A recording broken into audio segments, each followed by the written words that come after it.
시편 46편 1절. 하나님은 우리의 피난처시요 힘이시니 환난 중에 만날 큰 도움이시라.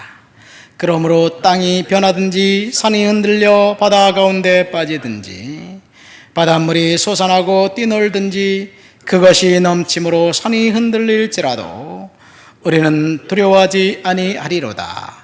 한 시내가 있어 나뉘어 흘러 하나님의 성 곧 지존하신 이의 성소를 기쁘게 하도다.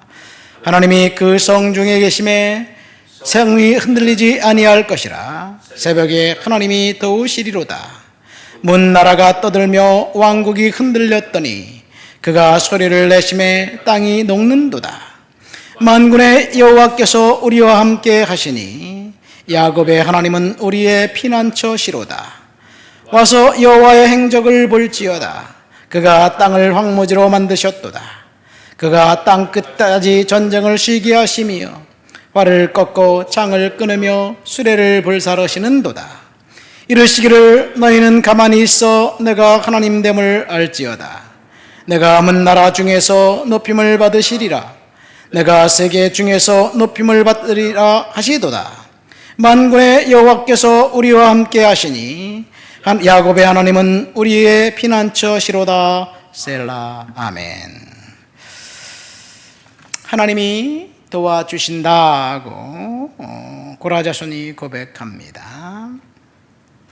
하나님의 도움은 그때 그 당시 그 사람에게만 있는 고백이 아니라 오늘 우리의 고백이 될 줄을 믿습니다. 고라는 민수기 16장에 나옵니다. 고라는 모세 사촌 형입니다.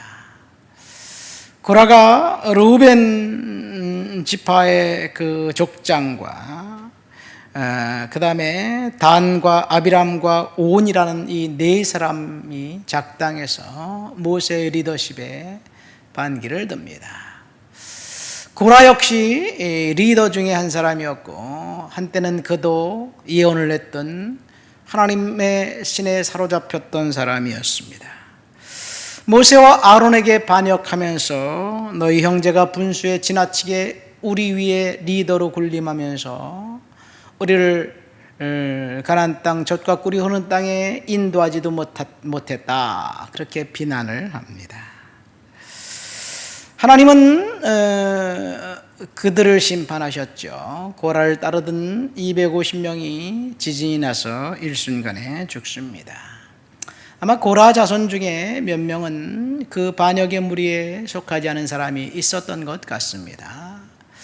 고라 자손이라는 이름으로 다윗 시대 여호와의 성전에서 성가대 대원으로 활동하면서 고라 자손이 쓴 시가 11군데나 있는 것을 볼 때 그들도 역시 다시 회복을 경험했던 사람들이었습니다.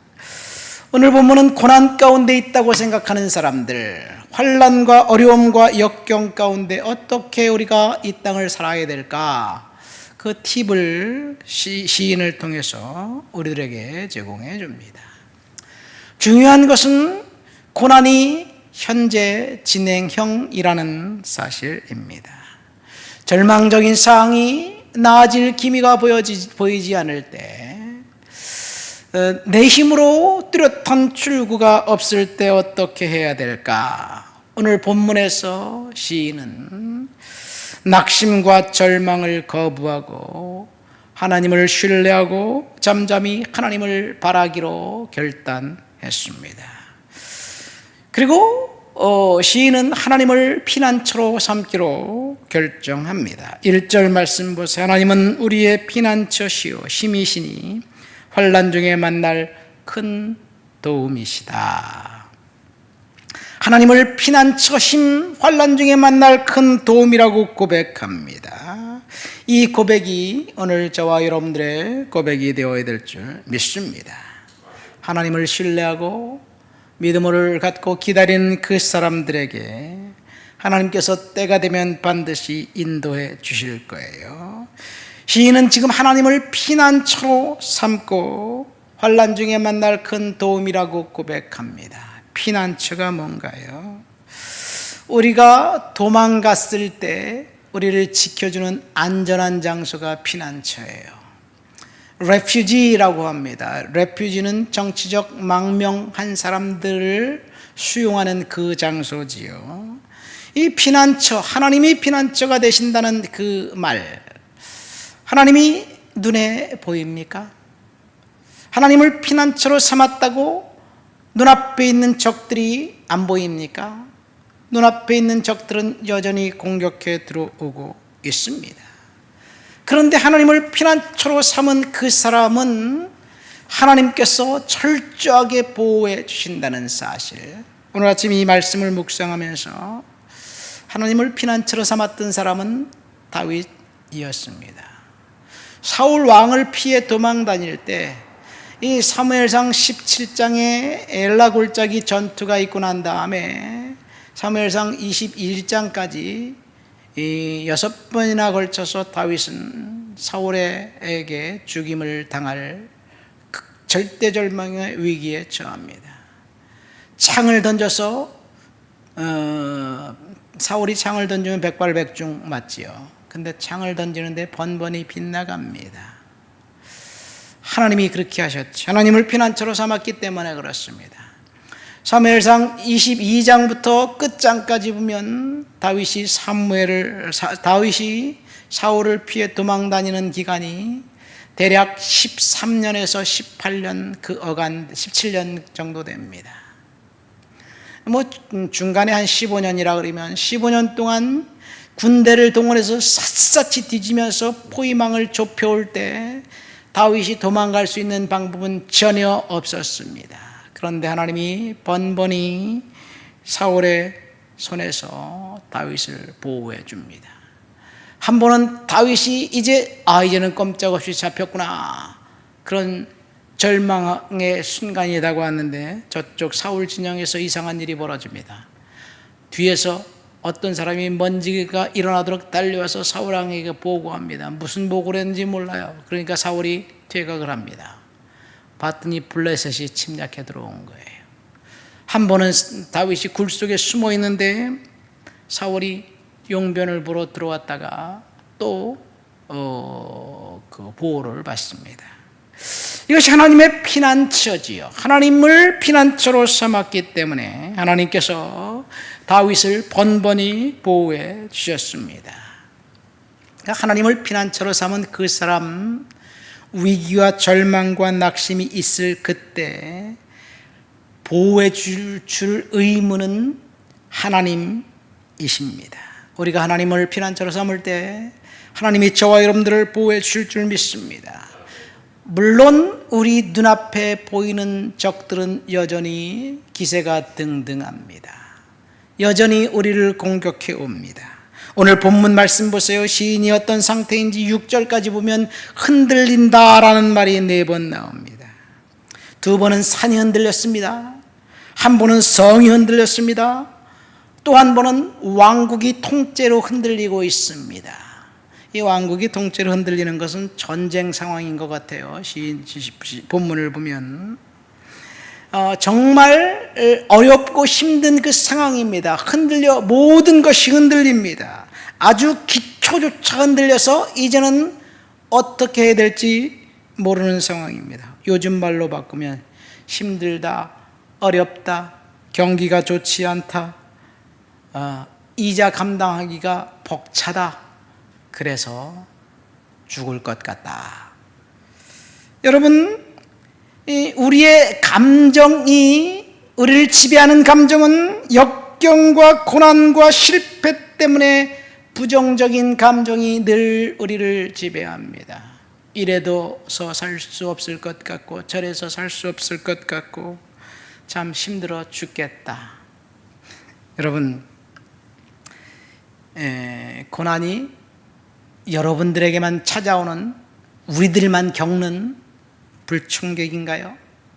다른 사람들은 평안하고 잘 되는데 우리만 고통스러운가요? 과거에는 괜찮은데 현재는 정말 비참하리만큼 불행한 것 같습니까? 사실 지금까지 쭉 우리는 힘들다, 어렵다, 역경스럽다, 경기가 좋지 않다 이런 말을 하면서 살아왔습니다. 그리고 앞으로도 그런 말을 우리는 계속 해드릴 거예요.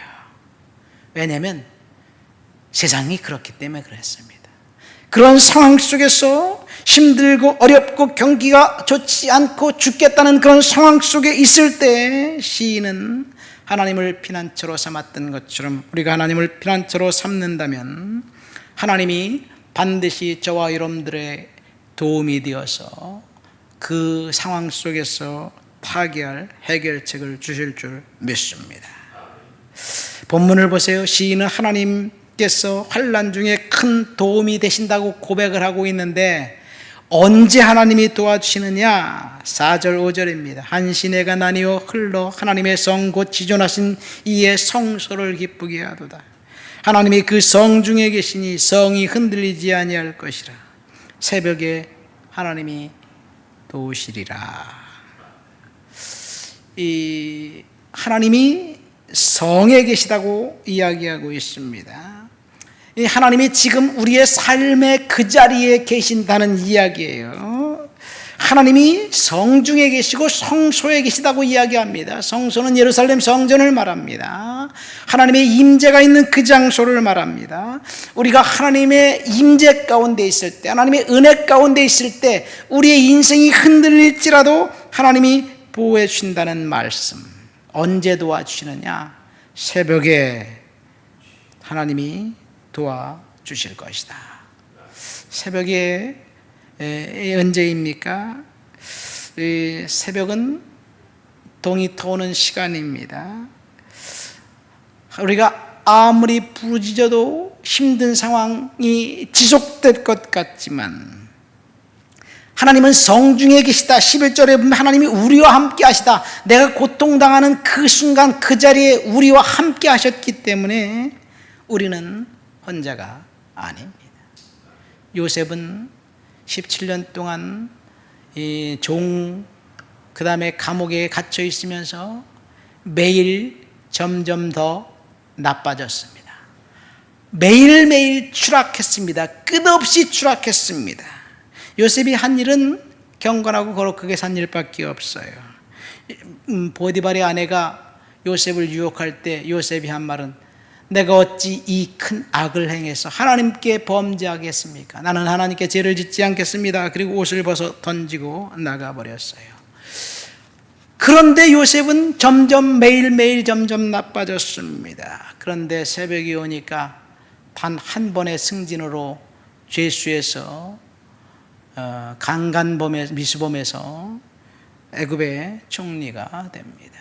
새벽에 하나님이 도우신다는 이야기입니다.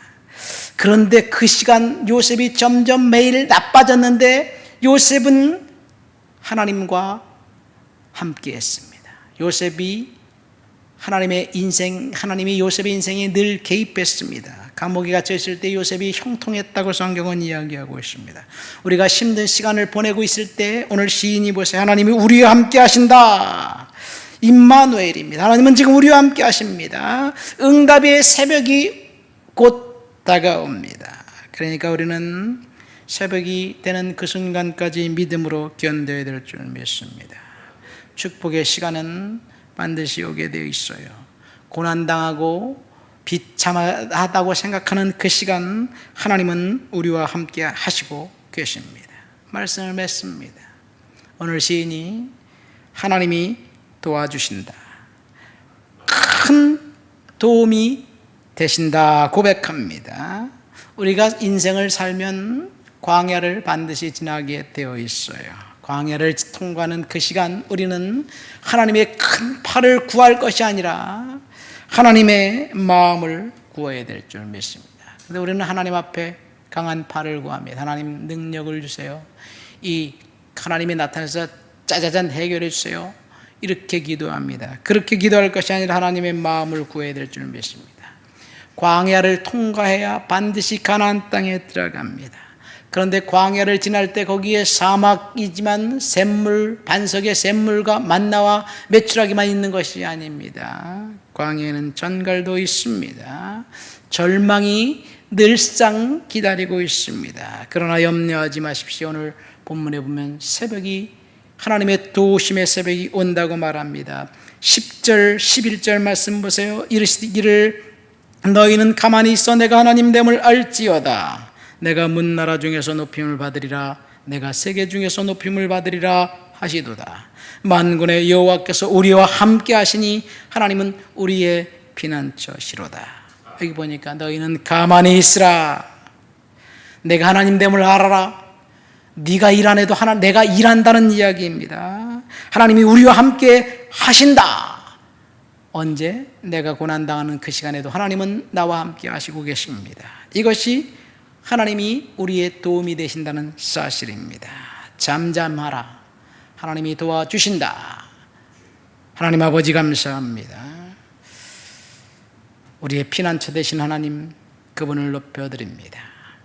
나의 도움이 되신 하나님을 찬양합니다. 캄캄한 암흑의 시간을 걸어가고 있을 때 하나님이 나와 함께 하셨다는 사실을 믿음으로 고백하며 용기를 갖고 오늘도 이겨나갈 수 있도록 새심을 허락해 주시옵소서. 응답의 새벽이 오는 그 순간까지 하나님을 높여드립니다. 예수님 이름으로 기도합니다.